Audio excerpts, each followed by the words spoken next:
Hello friends, आज हम करेंगे चैप्टर लीवरेज। लीवरेज का क्या मतलब होता है? लीवरेज का मतलब होता है हमने कोई एसेट अगर खरीदा, ठीक है, तो खरीदने के लिए हमें पैसा लेना पड़ेगा। हम सोर्सेज ऑफ फंड पे जाएंगे। जब हम कोई पैसा रेज करके या सोर्स ऑफ फंड से रेज करके उसको किसी एसेट के ऊपर हम इन्वेस्ट करते हैं, ठीक है।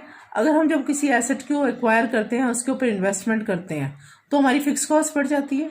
अगर हमारी फिक्स कॉस्ट भी बढ़ जाती है तो नेचुरली हमारा फिक्स्ड रिटर्न भी इंक्रीज हो जाता है, क्योंकि हमने जो सोर्सेज रेज किए हैं उसके ऊपर हमने क्या पे करना है? Fixed return. और जो हमने एसेट के ऊपर पैसा लगाया होता है, एम्प्लॉय किया होता है, उसके ऊपर हमारे को कौन सी बेयर करनी पड़ती है? Cost, that is fixed cost, ठीक है। लाइक उसके ऊपर डेप्रिसिएशन, उसके ऊपर रिपेयर्स, ठीक है। हमने कोई मशीनरी अगर रेंट पे लिए तो हमें उसके ऊपर फिक्स्ड कॉस्ट की फॉर्म में हमें रेंट भी पे करना पड़ेगा, ठीक है। So leverage means it's a investment strategies. Company क्या बनाती है कि इन्वेस्टमेंट स्ट्रेटजी बनाती है to use the borrowed money, ठीक है। पैसे जहां से वो रेज करिए, बोरोड मनी कहाँ लगाती है? टू इंक्रीज रिटर्न्स, ठीक है। बोरोड मनी को इस तरह से यूटिलाइज करती है ताकि क्या इंक्रीज हो जाए? रिटर्न्स, ठीक है। So it's leverage refers to a relationship between the two interrelated variables, जिसके अंदर कॉस्ट भी हो सकती है, आउटपुट भी हो सकता है, सेल्स रेवेन्यू भी हो सकता है, earning before interest and tax या अर्निंग पर शेयर हो सकता है, ठीक है। So it is amount of debt. जो आपने डेट मीन्स हमने जो फिक्स्ड इंटरेस्ट बेयरिंग सिक्योरिटी से जो पैसा हमने रेज किया है, ठीक है। It is amount of debt a firm uses to finance assets, ठीक है। अकॉर्डिंग टू जेम्स हॉर्न क्या कहते हैं leverage is the employment of an asset और fund for which firm pays fix cost. Means आपने पैसा कहाँ लगाया? एसेट के ऊपर, ठीक है। एक्वायर किया, एनहांस किया एसेट आपने, और उसके लिए आपने क्या रेज किया? फंड, ठीक है। अब जब हमने एसेट एनहांस किया है, उसके ऊपर हमारे पास कौन सी कॉस्ट बढ़ गई? Fix cost. और जहां से हमने फंड रेज किया उसके ऊपर हम क्या पे कर रहे हैं?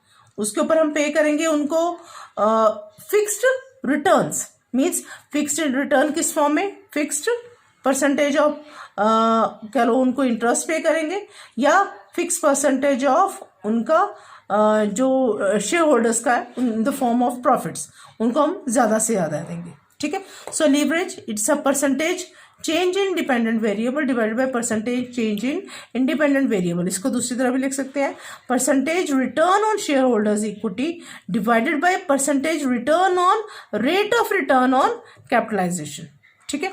इसके ऊपर दो तरह की कॉस्ट आ जाती है। एक होती है फिक्स्ड ऑपरेटिंग कॉस्ट, जैसे जैसे हम एसेट को एनहांस करेंगे उसके ऊपर पैसा लगाएंगे, उसी के नेचुरली उसी के ऊपर हमें क्या पे करना पड़ेगा? फिक्स्ड कॉस्ट, ठीक है। जैसे उसके ऊपर डेप्रिसिएशन, या अगर रेंट पे लिया तो उसके ऊपर रेंट पे करना पड़ेगा, ठीक है। अगर हमने कोई फिक्स्ड फाइनेंशियल कॉस्ट पेयर की है या फिक्स फाइनेंशियल कॉस्ट है, तो उसका मतलब है जैसे जैसे हमने सोर्सेज ऑफ फंड्स रेस किए हैं, जैसे जैसे अपने इंक्रीज किए हैं एसेट को एक्वायर करने के लिए, उसी तरह हमें इसके ऊपर फंड्स के ऊपर क्या पे करना पड़ेगा? फिक्स्ड रेट या फिक्स्ड रिटर्न, ठीक है। ये भी साथ ही साथ क्या होता जाएगा? इंक्रीज हो जाएगा। So when the volume of sale changes, leverage also helps in quantifying such influences. कहते हैं जैसे जैसे हमारी परसेंटेज ऑफ सेल या वॉल्यूम, पहले मान लिया सपोज 10,000 है, बाद में वो 20,000 हो गया, तो जैसे सेल्स का वॉल्यूम चेंज हुआ तो नेचुरली जो लीवरेज है वो कहता है कि इनकी आपस में जो परसेंटेज चेंज हुई है, या कह लो जो चेंजेस हुई हैं आपके सेल्स में, उसमें उनका क्या इन्फ्लुएंस पड़ा? किस चीज़ के ऊपर? कॉस्ट पे, साथ ही अर्निंग्स पे, ठीक है। हमने तीन कॉस्ट कंसिडर करनी है। एक है वेरिएबल कॉस्ट, जो क्या होती रहती है? पर यूनिट फिक्स्ड या सेम रहती है, बट टोटल अमाउंट ये क्या हो जाती है? चेंज एज पर सेल, ठीक है। Second, fix cost. Variable cost में हम इसको बोल सकते हैं डायरेक्ट एक्सपेंसेस। फिक्स कॉस्ट जैसे रेंट हो गया, डेप्रिसिएशन होगी, जो चेंज नहीं होती, सेम ही रहनी है, या इंश्योरेंस कह लो, ठीक है, ये सेम ही रहेगा, ये चेंज नहीं होगा। हमने जैसे कोई मशीनरी है उसको मान लिया अगर रेंट पे लिया है तो हमने सेम रेंट हर महीने पे करना है, दैट इज फिक्स कॉस्ट, चाहे प्रोडक्शन हो चाहे ना हो। लेकिन इसमें वेरिएबल कॉस्ट का मतलब अगर तुम प्रोडक्शन करोगे तो ही होगी, खर्चा ये पड़ेगा, अदरवाइज तुम उसको पे नहीं करोगे। ठीक है, दीज आर द डायरेक्ट, जैसे वेजेस है तभी दोगे जब वो प्रोडक्शन करेगा। ठीक है, वेजेस हो गया, रॉ मटेरियल जब तुम खरीदोगे तभी काम शुरू करोगे ना। ठीक है, ये purchase of raw material. Fix cost पता लगे, ये क्या होती है पर यूनिट, ये चेंज होती है। ठीक है, but in total amount it always remain same. ठीक है, ये पर यूनिट चेंज होती है किसके अकॉर्डिंगली, सेल के अकॉर्डिंगली। ठीक है,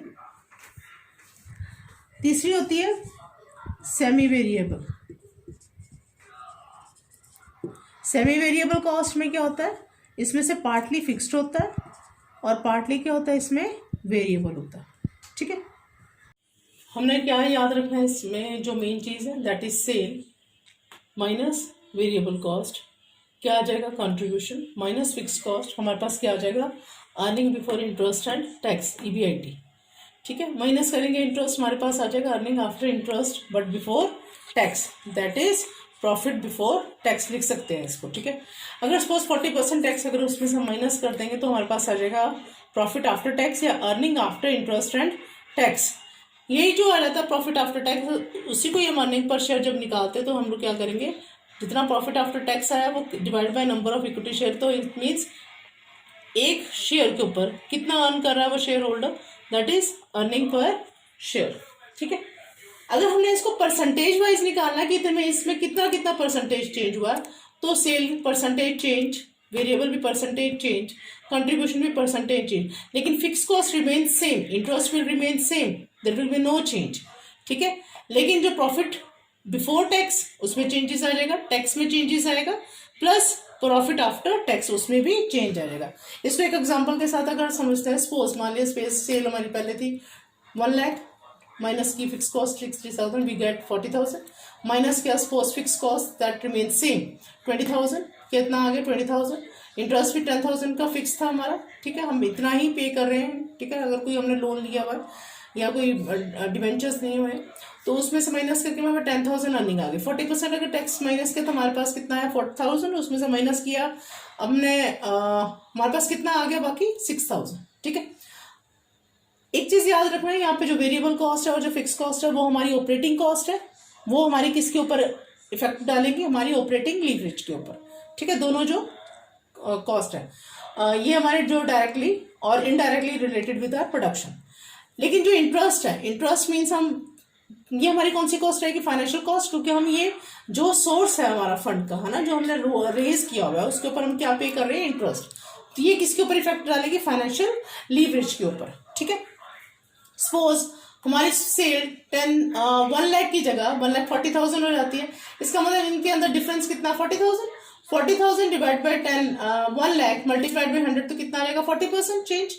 सिमिलरली अगर सेल चेंज हुई तो इफेक्ट किसके ऊपर पड़ा, वेरिएबल कॉस्ट, ये भी हमारी क्या हो जाएगी उसके अकॉर्डिंगली चेंज। 60,000 अगर 1 लाख सेल के ऊपर था तो फिर 1,40,000 के अकॉर्डिंगली कितनी हो जाएगी, 84,000, माइनस करेंगे वी गेट द कंट्रीब्यूशन। इसमें भी और इसमें भी और इसमें भी अगर आप इनको इनका डिफरेंसेस डिवाइड बाई इनके साथ करते जो बेस है मल्टीप्लाइड बाई 100 करो तो हमारे पास सेम परसेंटेज क्या होगी, ये चेंज सेम आ जाएगी इन तीनों में। सेल में 40% चेंज है, वेरिएबल 40% है और कंट्रीब्यूशन में भी कितना हो जाएगा 40%। ठीक है, लेकिन एक चीज का ध्यान रखना, जब हम फिक्स कॉस्ट माइनस करेंगे वो तो हमारी सेम ही रहेगी, इसमें से कितना आ जाएगा 36,000। जब हम 36,000 और 20,000 का डिफरेंस लेंगे उसको जब हम डिवाइड करेंगे 20,000 मल्टीप्लाइड बाय 100, एक चीज का ध्यान रखना, कंट्रीब्यूशन का डबल हो जाता है। इट मीन्स 40% ये है तो ये हमारे पास profit before interest and tax कितना आ जाएगा 80%। ठीक है, उसमें से हमने माइनस किया इंटरेस्ट जो सेम ही है तो चेंज नहीं होगा, हमारे पास कितना आ जाएगा 26,000। ठीक है, इसको इसमें से माइनस किया, इसको जब हमने अगेन इसको इसमें से डिफरेंस लिया, हमारे पास जो आएगा डिफरेंस उसको डिवाइड बाय करेंगे 10,000 मल्टीप्लाइड बाय 100, वो हमारे पास कितना आ जाएगा 160%। नेक्स्ट हमारे पास अगर 40% टैक्स लगाया था हमने प्रॉफिट के ऊपर तो 40% 26,000 के ऊपर कितना आएगा 10,400। ठीक है, इसमें से माइनस किया, ये हमारे पास आ जाएगा प्रॉफिट आफ्टर टैक्स। इसको और इसका, इन दोनों को जब हम डिफरेंस लेंगे डिवाइड बाय 4000 मल्टीप्लाइड बाय 100, वो अगेन कितना आ जाएगा 160%। इसका भी अगर इससे माइनस करके डिवाइड बाय 6000 मल्टीप्लाइड बाय 100 करेंगे तो वो भी कितना आ जाएगा 160। इट मीन्स ये तीनों क्या है, सेम परसेंटेज आई ना। सिमिलरली यहाँ पे ये भी क्या हो रहा था, जो सेल के साथ क्या हो रहा था, ये चेंज हो रहा था। तो यहाँ पे भी ये सेल के साथ क्या हो रहा है, चेंज। लेकिन ये दो चीजें हैं, ये और ये दोनों क्या है, सेम है। बाकी सब कुछ क्या है, चेंज। एक चीज और ध्यान रखना, अगर इसका डबल हमारा प्रॉफिट या earning before interest and tax है, इसका डबल ये हो जाता है प्रॉफिट आफ्टर बिफोर टैक्स। ठीक है, जो हमारे पास प्रॉफिट बिफोर टैक्स आ जाता है वो हमारा क्या होगा, इसका भी डबल। ठीक है, बाकी सारे के सारे किसके अकॉर्डिंगली क्या हो जाएंगे, ये सेम। मीन्स ये भी क्या हो जाएंगे हमारे, ये भी हमारी वेरिएबल कॉस्ट है क्योंकि सेल का इफेक्ट पड़ रहा है, और ये भी हमारे सेल का इफेक्ट पड़ने के करके ये भी क्या है, हमारी वेरिएबल कॉस्ट है। तो हमारे पास इन तीनों इन्हीं के बेसिस पे हमारे पास तीनों जो लीवरेज है उनके क्या आ जाते हैं, फॉर्मूले। ठीक है, सबसे पहले operating leverage, financial leverage, then combined leverage. Operating leverage का मतलब क्या है, ऑपरेटिंग लीवरेज, यहाँ पे ऑपरेटिंग कॉस्ट कौन सी है, हमारे पास दो आ जाती हैं, एक तो फिक्स कॉस्ट, एक वेरिएबल कॉस्ट। इसका और ये दोनों के ऊपर क्या आया, इफेक्ट किसके ऊपर है, contribution. Contribution divided by EBIT, that is earning before interest and tax. कितना आया जब हम इसको डिवाइड करके निकालेंगे, सी इज कितना है 40,000, 40,000 डिवाइडेड बाई 20,000 तो कितना आया हमारे पास 2 टाइम्स। और अगर हम इसको डिग्री या परसेंटेज में निकालेंगे तो उसका भी फॉर्मूला क्या आ जाएगा, percentage change in earning before interest and tax divided by C कह लो, सी के अंदर ये तीनों चीजें आ रही है ना, सी ले लो, वेरिएबल कॉस्ट ले लो या सेल ले लो, बात तो सेम ही है। जब इसके अंदर भी हम इस वैल्यूज को पुट करेंगे, इनको, ये वाली नहीं, ये वाली वैल्यूज को जब पुट करेंगे तो हमारे पास भी सेम आंसर आ जाएगा 2 टाइम्स। ठीक है, financial leverage, financial leverage means यहाँ पे आ गया, फाइनेंशियल लीवरेज के इफेक्ट किस पे आया, earning before interest and tax divided by profit before tax. ये भी कितना आया हमारे पास 2 टाइम्स। कैसे आया, earning before interest and tax that is 10,000 20,000 divided by profit before tax कितना आया 10,000। इनको जब इसके साथ इसको और इसको डिवाइड करेंगे तो कितना आ जाएगा 2 टाइम्स। जब हमने इसको परसेंटेज में निकाला तो वो भी हमारे पास क्या फॉर्मूला है, या डिग्री में निकालेंगे तो वो भी क्या फॉर्मूला है, percentage change in EPS that is earning पर शेयर। अर्निंग पर शेयर को क्या बोल सकते हैं, ये और ये तीनों चीजें बराबर है ना, पैट या टैक्स या प्रॉफिट बिफोर टैक्स। ठीक है ना, ये तीनों चीजें ये यहाँ पे आ जाएंगी, divided by earning before interest और टैक्स। जब इसमें भी हम इनकी वैल्यूज पुट करेंगे, इनकी वैल्यूज पुट करेंगे तो ये भी हमारे पास कितने आ जाएगा 2 टाइम्स के अंदर आंसर आ जाएगा। ठीक है, combined leverage is combination of both operating leverage and financial leverage, that is OL plus financial leverage FL. यहाँ अगर इन दोनों को भी हम मल्टीप्लाई करेंगे 2 इंटू 2 कितना है, 2 2 जा 4, तो ये हमारे पास क्या आ जाएगा, कंबाइंड लीवरेज में इसका आंसर आ जाएगा 4, या 2 + 2 इज इक्वल टू 4। इसका फॉर्मूला कंबाइंड लीवरेज है तो क्या फॉर्मूला हो जाएगा, C over profit before tax. Profit before tax को हम क्या लिख सकते हैं, प्रॉफिट बिफोर टैक्स आ जाएगा, या इसको हम earning per profit before tax के अंदर हमारे पास क्या क्या आ जाएगा, एक आ जाएगा हमारे पास सेल, वेरिएबल कॉस्ट, और एक कंट्रीब्यूशन से इसको डिवाइड करेंगे। और हमने यहाँ पे क्या लेना, अर्निंग पर शेयर। इसको अर्निंग पर शेयर बोल सकते हैं, पैट बोल सकते हैं, टैक्स बोलेंगे, या प्रॉफिट बिफोर टैक्स। ठीक है, इसको इससे जब डिवाइड करेंगे तो ये भी हमारे पास आंसर किस में आ जाएगा 4। ये इसको सॉल्व करके आंसर आया हुआ है। ठीक है, इस चीज का ध्यान रखना। ठीक है, तो वो भी हमारे पास क्या आ जाएगा 4 टाइम्स। आई होप ये आपको समझ आ गया होगा। कल हम इसके प्रैक्टिकल्स कर लेंगे।